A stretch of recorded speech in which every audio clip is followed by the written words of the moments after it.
Hi, and welcome to the Gifted Referrals Workshop. My name is Barry Zimmerman, the founder and CEO of BusinessRich, and I'm also one of the co-creators of the Gifted Referrals content and Gifted Referrals program. Thank you so much for taking time to really look at a new way to think about referrals, a new way to really integrate the relationships into your business practices on a regular daily basis. What do you think, or what have you heard are the misconceptions or myths about referrals? Interesting. And so do you think it's based on reality, or is that misperception? Probably misperception, because I don't think anybody's really sort of tracking or counting their referrals. It's sort of as it comes and as it goes, and there isn't a methodology around it. Maybe it's part of it is unclear expectations between the two parties, or between the giver and the receiver of the referral. Great, thank you, Ron. Anyone else?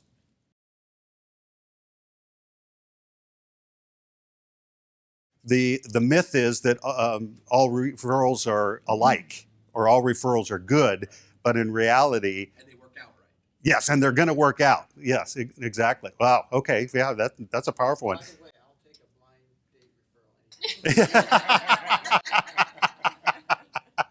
referral. Well, here's a few of the myths and misconceptions that I've identified in my work with referral networking. First of all, that all referrals are good, and in reality, they're not all good. It's important that we teach our referral sources what a good referral looks like for us. And we'll talk a lot about that. And the term I use for that is to help our referral sources identify perfect prospects. And think of it in terms of truly a prospect. And a prospect is somebody who hasn't experienced your services or products yet.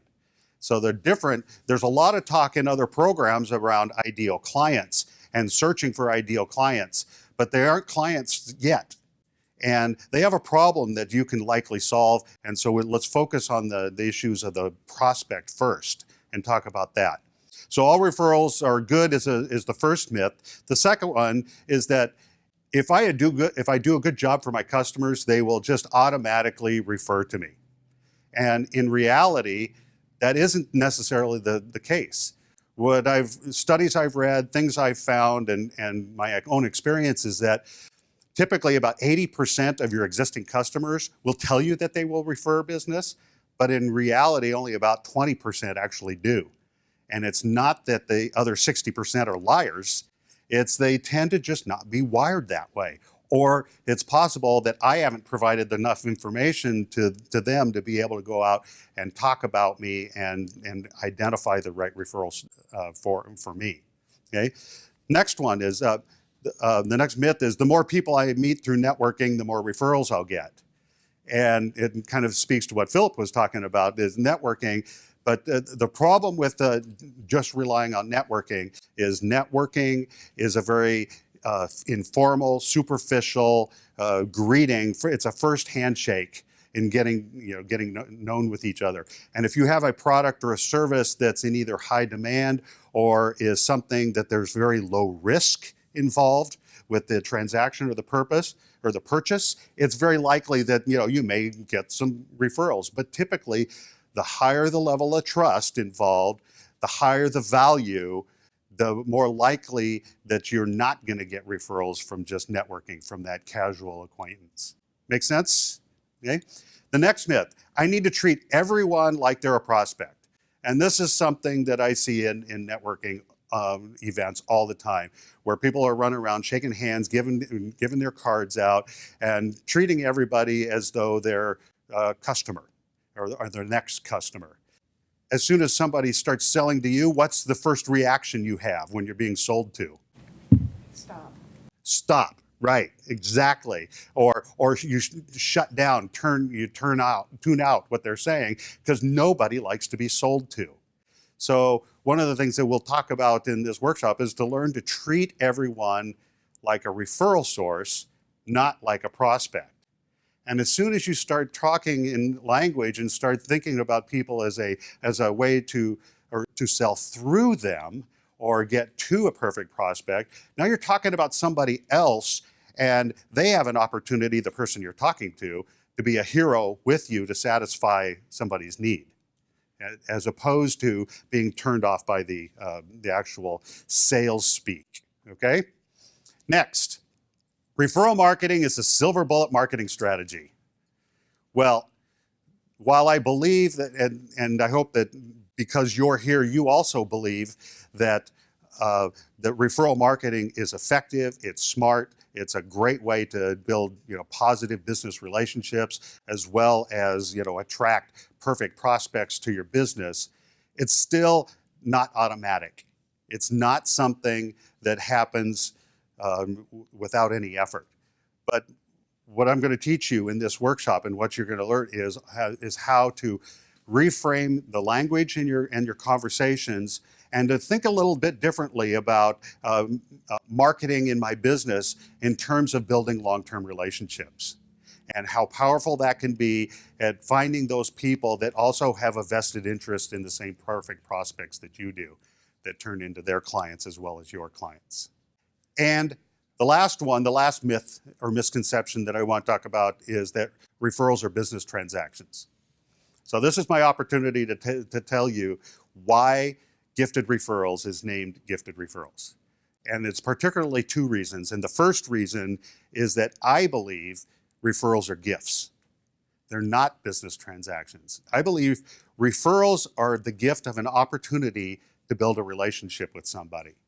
So in that context, when we give referrals or we receive referrals, it's really important that we think of them in terms of gifts. As you will see in modules 5 and 6, that we'll talk about ways that you can create gifts to give not only your prospects, but to give your favorite referral sources to help promote your products and your services and provide gifts to them.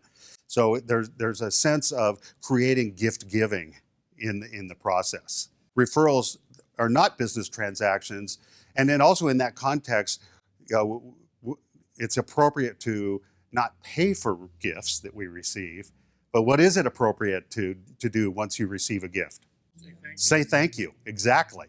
So we'll talk about that in detail as well, is about ways to say thank you as opposed to actually paying for referrals and giving compensation or commissions for that. On the screen are the 6 modules of the Gifted Referrals workshop, and we'll go through them one at a time. There's some homework that's involved with each module, and we'll talk about that and the worksheets that accompany it. And the first one that we're going to get started on, and after I go through a little introduction, is the authenticity piece. And really, every step, every module is very sequential. So it's important is that as we go through the workshop, do the work as much as you can, complete that step, because it builds on, it's the foundation for the following steps. So if you miss some information, or if you decide not to do a piece of the information or the work, make sure that you realize that you may need to go back and do some additional work. So the 6 modules are the authenticity alignment, and the alignment piece is adjusting or aligning your skills, passions, and expertise with the market that you're targeting and your perfect prospects, and also aligning with your ideal or your favorite clients. So in other words, it's aligning yourself, aligning the people that haven't worked with you yet in the market, and aligning the people that you do the best work with, and looking at them and using them as a benchmark to help find additional perfect prospects. So that's the first step. The second step, once we've got somewhat of a clear picture of what our perfect prospects look like, let's create a very detailed description, because ultimately what we want to do is we want to have a clear, concise, and repeatable message that we can give to each other about our perfect prospects, so that others can take the message about what I do and how I help my clients to the rest of the community.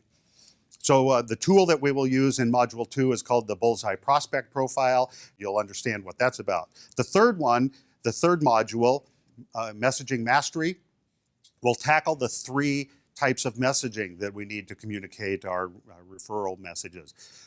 Spoken, written, and embedded. And spoken I'll give you a format and some ideas on how to create a compelling introduction, also known as elevator speech or elevator pitch. Your biz intro is something that will help you communicate your message very clearly. The written one, the tool we use is a perfect prospect persona, which is a written 3-paragraph document about your perfect prospect. And it's a kind of a synthesis of your existing clients and how they were started out as perfect prospects and then became your ideal clients. So it's a very useful tool that you can, once created, you can take bits and pieces of it and incorporate it into your written communication. And then the third type of messaging happens, it's what I call embedded messaging. And these are typically they're keywords or tags that help describe your business that you embed in your website, in your social media piece, as well as in your blog posts. So there's a way to actually help promote yourself and communicate to your perfect prospects by actually embedding these keyword phrases, and we'll talk briefly. Module 4 is called the marketing mix plan. And the marketing mix plan is the first step towards now taking our description of our perfect prospect and our messaging and actually figuring out how we're going to communicate it to the business community or to our target audience. As we have a unique tool that helps us employ the tactics that we're using and focus on the ones that are the most effective where our perfect prospects are. The 5th module, referral source relationships, we're going to have a brief conversation around how do I develop relationships with key referral sources and how do I nurture those relationships. And we'll actually get into talking about how we exchange referrals and the best way to do that and how to say thank you. And then the last segment or the last module is what I call the advocate's advantage. And the advocate advantage is something that I believe is unique to this program, is something that you'll realize is if you have a service that requires a high level of trust with your prospects and your referral sources, and also maybe a high value, a high dollar value, then understanding how advocates can impact and attract your perfect prospects is very critical, and we'll talk about that. The Gifted Referrals program is part of a larger business model that I call the Gifted Business. Within the Gifted Business, there are 3 assets. And the one at the very core is what I call relational assets. And just as it sounds, relational assets are the relationships that we build within our business. Because if you think about really your business, the business isn't about the technology. It doesn't exist only because of the technology. It doesn't exist because of the financial transactions. It doesn't exist because somebody needs this widget and they buy this widget from you. It really comes down to we do business with people, and our business relies on people. So why shouldn't we look at the relationships that we build or the people that we interact with or the stakeholders that we interact with in our business and do it with some intentionality and actually treat them as assets. Because assets are something that we absolutely, we collect for one thing, but without actually engaging them and using them, leveraging the assets, they're really kind of useless. So even financial assets, if we hoard them, they don't do us any good unless we reinvest them. Same thing happens to be true with relationships and relational assets. So within relational assets, there are 2 currencies that I suggest that we use to monitor and manage our relational assets. The first one is contacts and connections. So how many people are we connected with within our relational network? And then the second one is referrals. So if we're truly monitoring our relational assets and treating them as an asset, we're looking at how many connections and are they the right connections? So there's the quantitative and the qualitative piece. So we're doing that, and we're looking at are we receiving the right number of referrals, and the qualitative side, are they the right referrals? Okay. So that'd be very important, to think about that.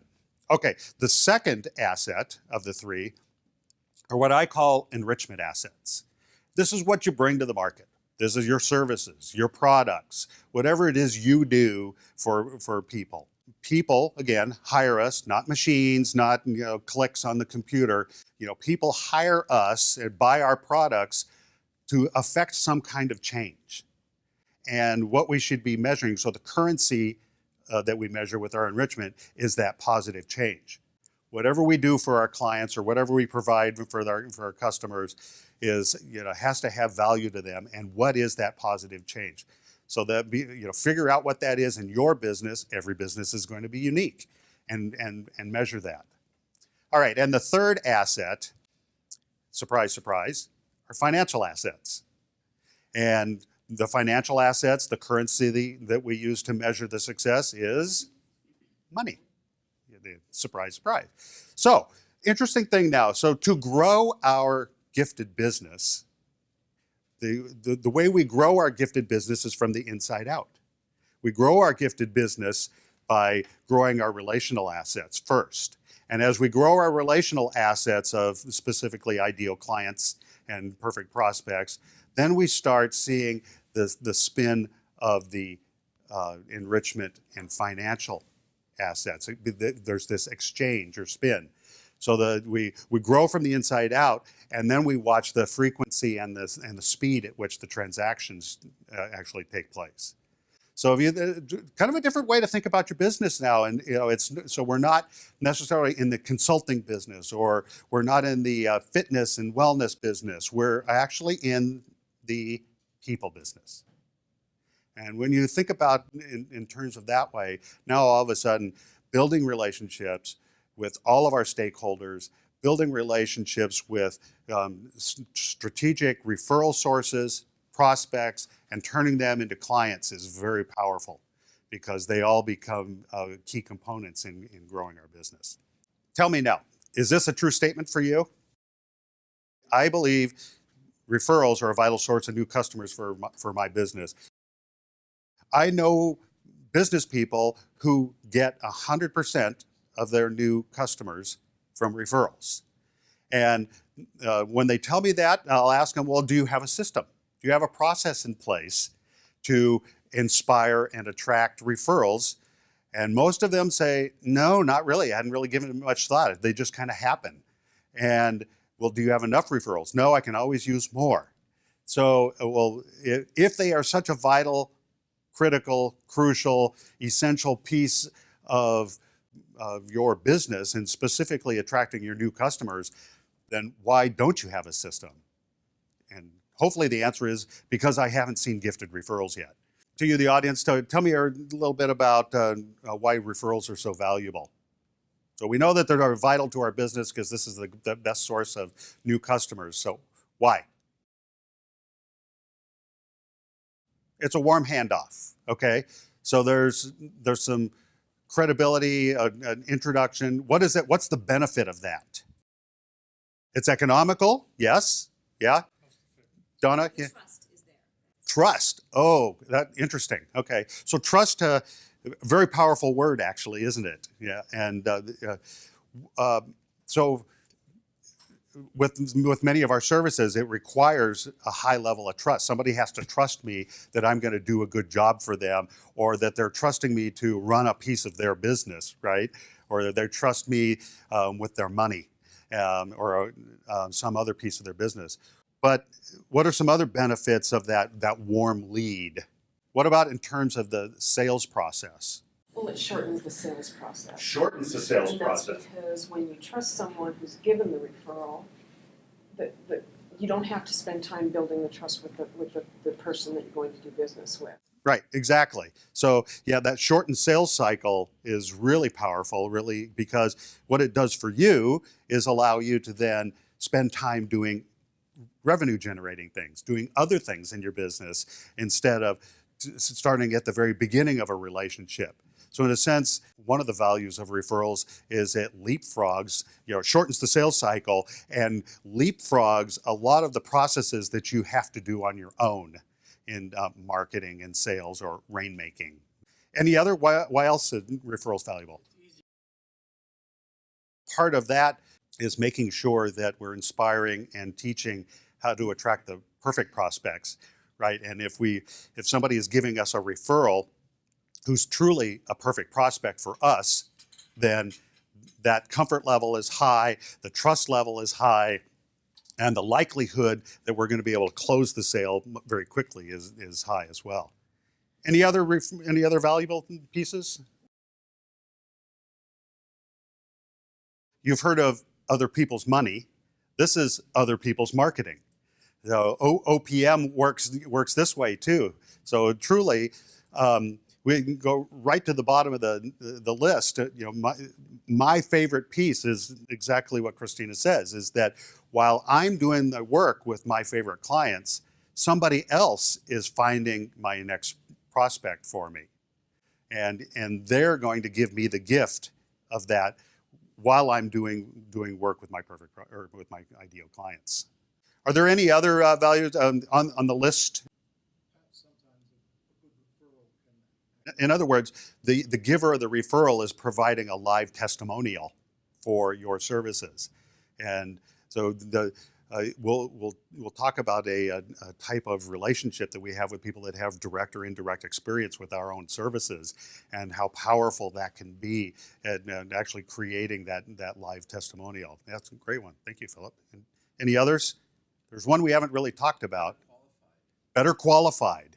Yes, closer to that perfect prospect, because especially if it's an existing customer or a former customer that says, this is what Barry did for me, and this is the benefit that I received. Yep. So that's good.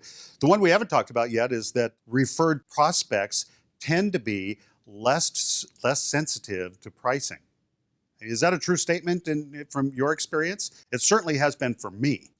Yes? If the giver of the referral is saying that Christina is great and you should hire Christina, then the receiver of the referral, being the person that's likely to do the services, is thinking, okay, that's great. But the prospect is then thinking, oh, well, the giver of the referral already paid Christina and got great value from it. So if I'm going to pay as well, that I'm going to get the same kind of value. And so the conversation rarely gets down to I need a discount, that's too expensive, because all of a sudden it's turned to the value piece of the conversation or of the services, not the price. Right. So what you're really talking about is that risk removal. Right. Which speaks to, if we go back to the conversation around the relational assets. And the beautiful thing about relational assets is that when I share a relationship with you, it's not a zero-sum game. Because I introduce you to Christina, and it doesn't mean that I give up that relationship with Christina. We all have relationships with Christina now, and we all benefit from that. So those relationships add value to everybody that way. Gifted referrals requires that we shift our marketing efforts from chasing transactions to developing and nurturing referral source relationships. Let me say that again. Gifted referrals shifts our own marketing efforts from chasing the transactions to developing and nurturing referral source relationships. So just like if you go back to the gifted business model and what we're going to do with those relational assets, now our goal in marketing is to build relationships, not to find the next transaction, not to find the next consulting engagement, not to sell the next widget, not to sell the next batch of services. Okay. Here's another way to look at it, and you're familiar with the sales funnel model. The sales funnel model says that I'm going to get 100 leads and I'm going to put them in the top of the funnel, and I'm going to put those leads through a series of qualifications and filtering, and if I'm really lucky, at the very bottom pops 10 clients or customers. So the way I look at that is I've had 100 opportunities to build relationships. I've subtracted 90, if you're lucky. Typically it's more like 1, right? Especially if the 100 opportunities or leads that you put into the funnel are highly unqualified, You know, a 1% return is, especially for direct mail or cold calling, you know, that to get a 1% return is really good. But really what's happened is you've subtracted 90 opportunities to build relationships.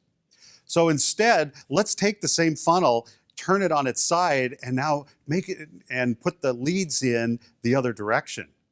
So let's take that same 100 leads, and instead let's inspire and teach them to talk about our businesses and look for others that may need our services. And if they happen to have that conversation with 100 people, now we've got 10,000 people that have heard about us, heard about our services, and realizing that I may know somebody that wants what I have to offer. So even if the math isn't exact, the concept works, and it's a much more fun way to do business. It's a much more fun way to approach people, and it doesn't put them off in terms of feeling like they're being sold to all the time. So you have a handout. There's a handout that's got the big circle and a whole bunch of blank lines on it in front of you. And we're going to get into some of the core content of the workshop overview now. And so you'll want to take some notes on this and fill in the blanks. And I want you to get real familiar with the three circles that you see on the screen and on the paper, because they are at the core of how we focus our relationship building. And so I call these the relationship circles.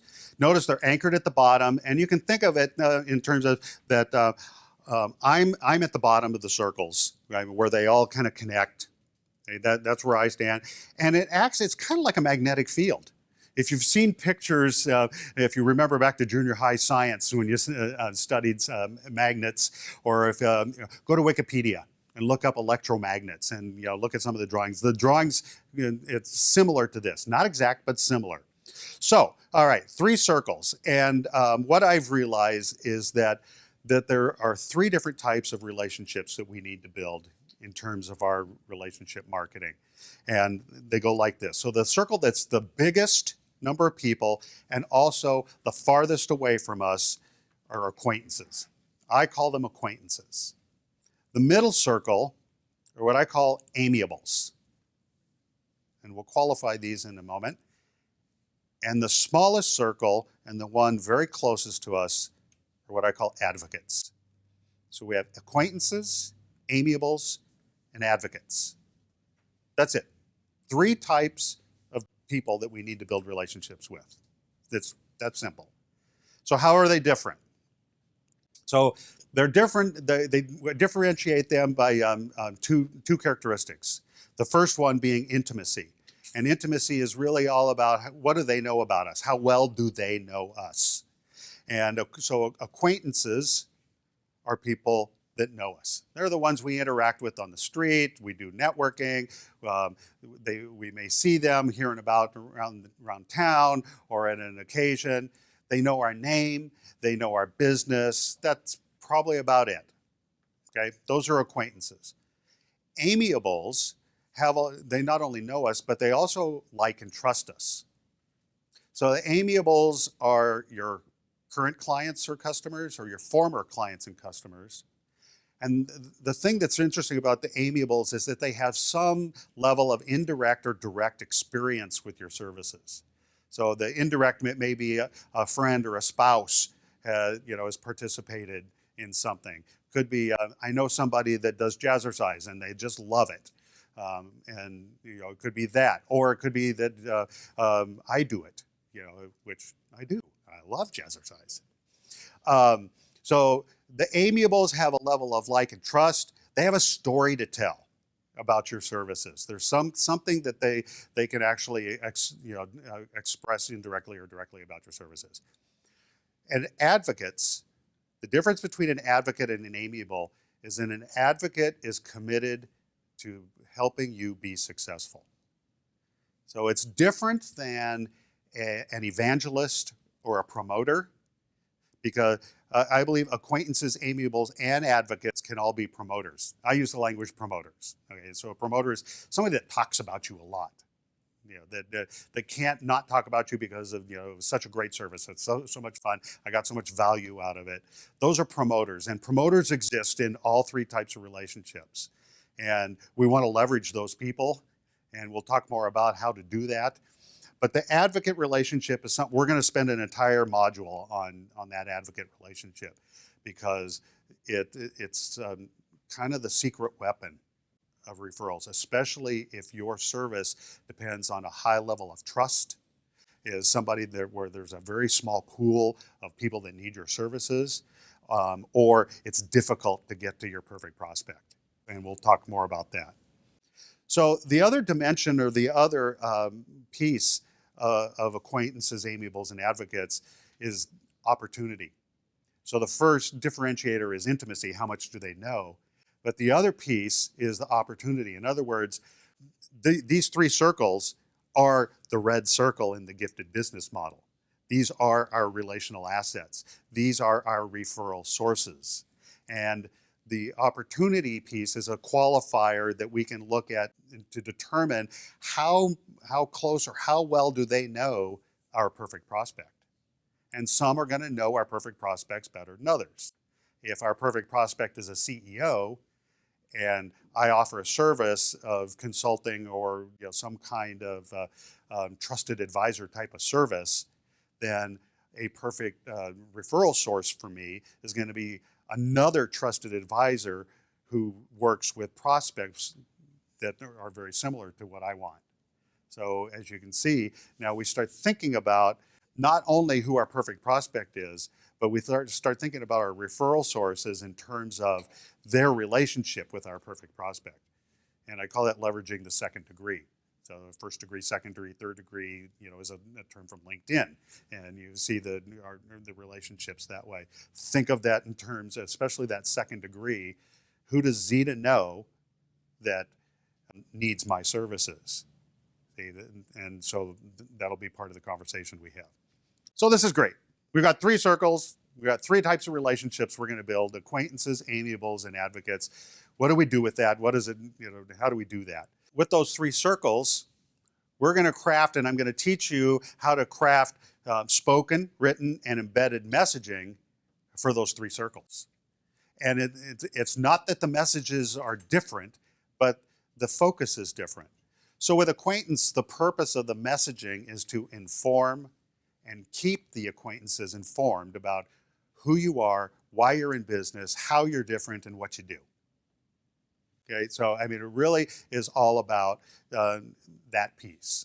It's very superficial, and the best example of how do you deliver that kind of message, well, it's your business intro, your elevator pitch. That's a very tight, factual-based kind of message that helps people keep you at top of mind awareness.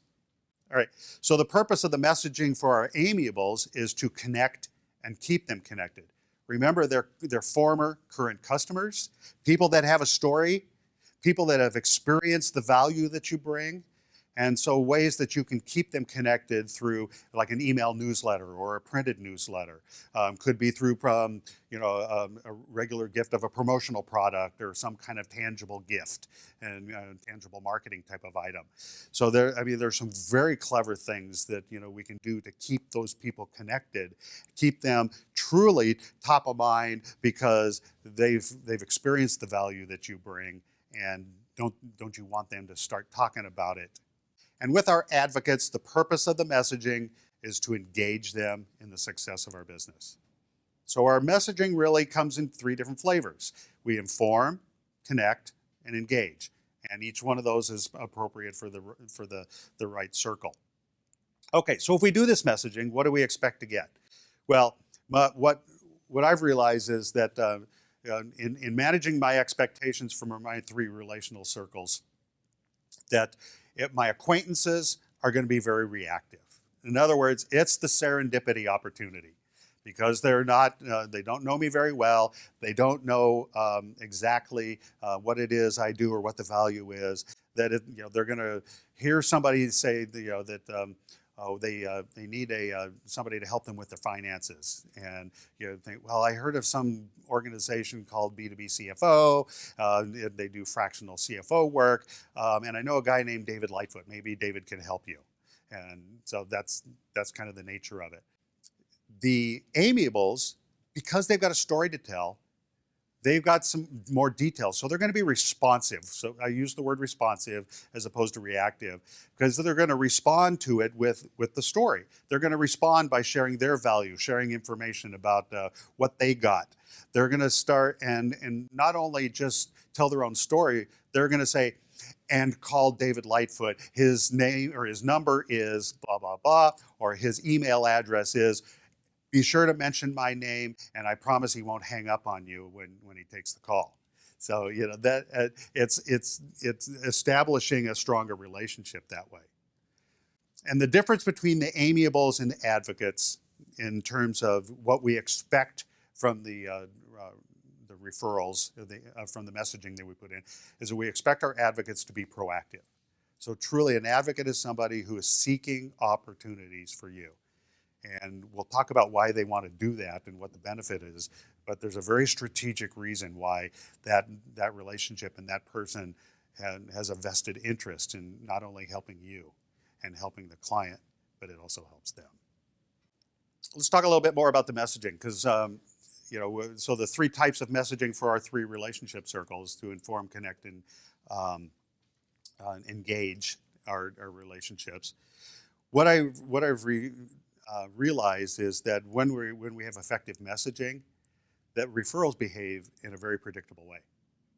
In fact, they behave like electromagnets.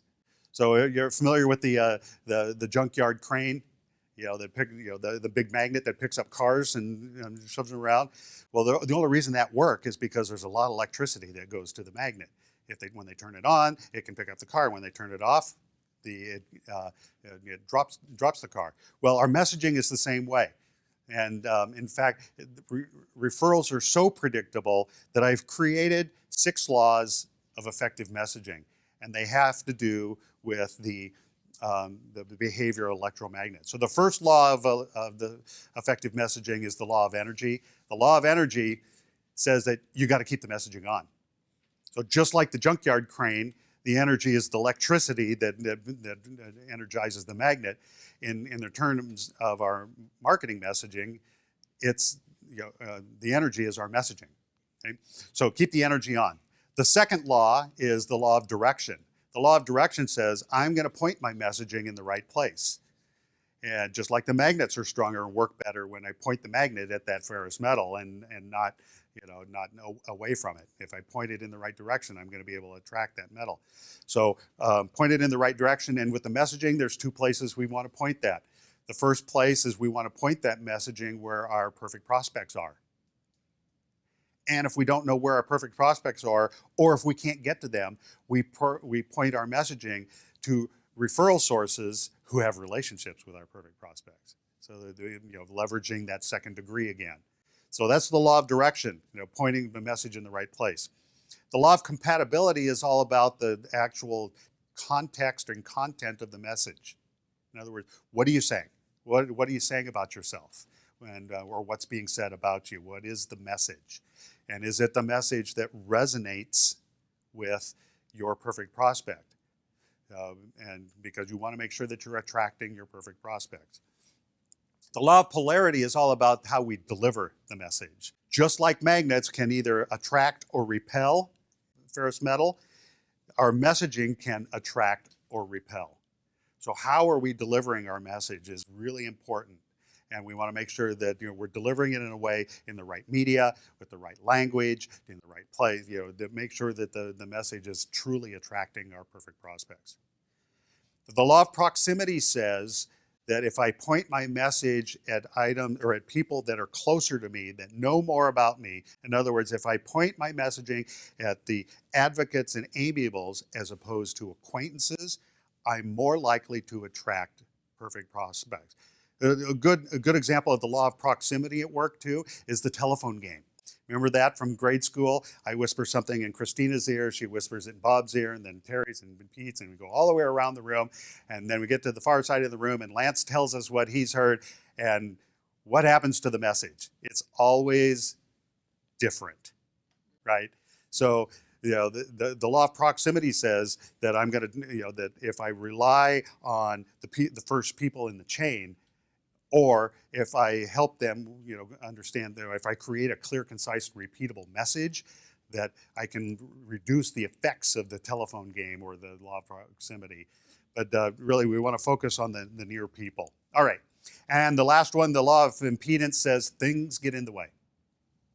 So what are those things? And the things that get in the way are barriers. They're the things that make it difficult for your perfect prospect to engage with you. Things like no telephone number on your website, or not answering your emails, or your website language says something completely different than what you introduce yourself as out there.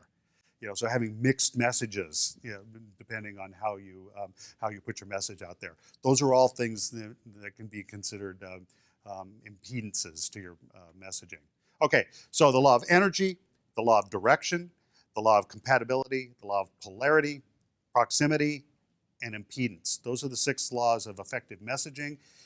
Now, the laws are great, but what's really powerful about these 6 things now is you can turn them around and use them as a diagnostic tool.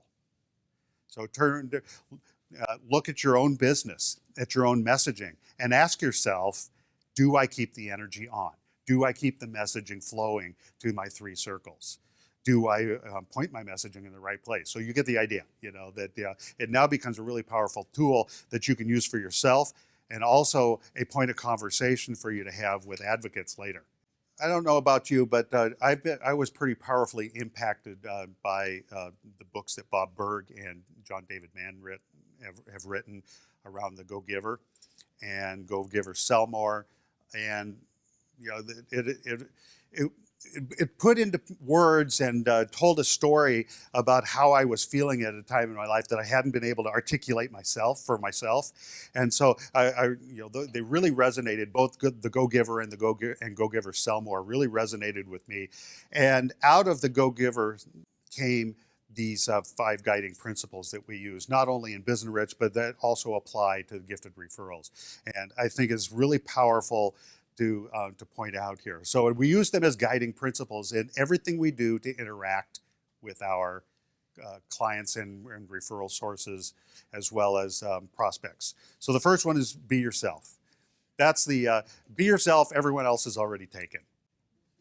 Be authentic. And it's very powerful if you can find that place where you're able to be first, be who you are, because it makes it a lot easier for people to understand your services and where they come from and why it's important to you.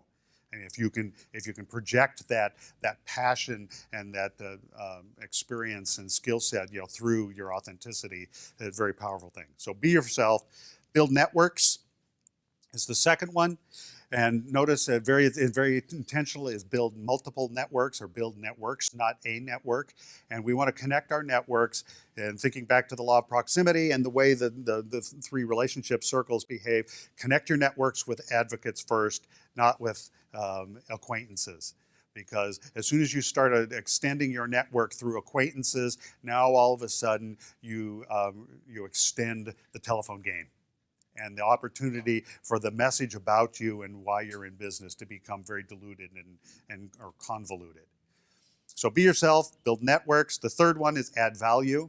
And in fact, add value and touch lives. These are very important pieces about every time I interact with somebody.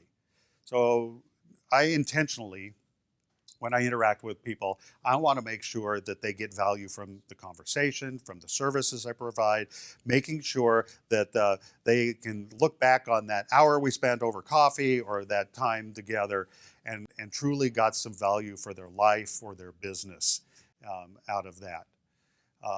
So adding value is very important, but even more important is touching lives. And touching lives is connecting at the emotional level. And when you do that, when you're able to have emotional types of conversations, make somebody laugh or find something touching or find a common passion between the two. Now, all of a sudden, you make this this emotional connection, and that's where loyalty starts, is with that. And people start connecting, to your business because of reasons that are way more powerful than just the service that we provide. So the first four, be yourself, build networks, add value, touch lives, are all about giving. So 4 out of 5, 80% is all about giving. The last one, stay open, is about receiving and making sure that we're open to being received, just as though ecological systems and economic systems require a give and take. There's a giver and a receiver, just like biological systems. We inhale and we exhale. Our hearts contract and they release. So there needs to be that give and take, because if we stop receiving, really, what we're doing is denying others of giving. And that, that's not a fun place to be. And because what does that tell people when you don't want to receive something? So stay open, accept what you get, make sure that you are in a place where you're able to do that. And one of my favorite sayings around that topic is, let no opportunity go unfulfilled. And making sure that if somebody offers you something, that you can accept it and say thank you. And if it's not somebody that you can handle or help, if it's not not your perfect prospect, well, then gift them to somebody else. If it's not the right opportunity, find the place for them. In other words, turn right around and be a giver.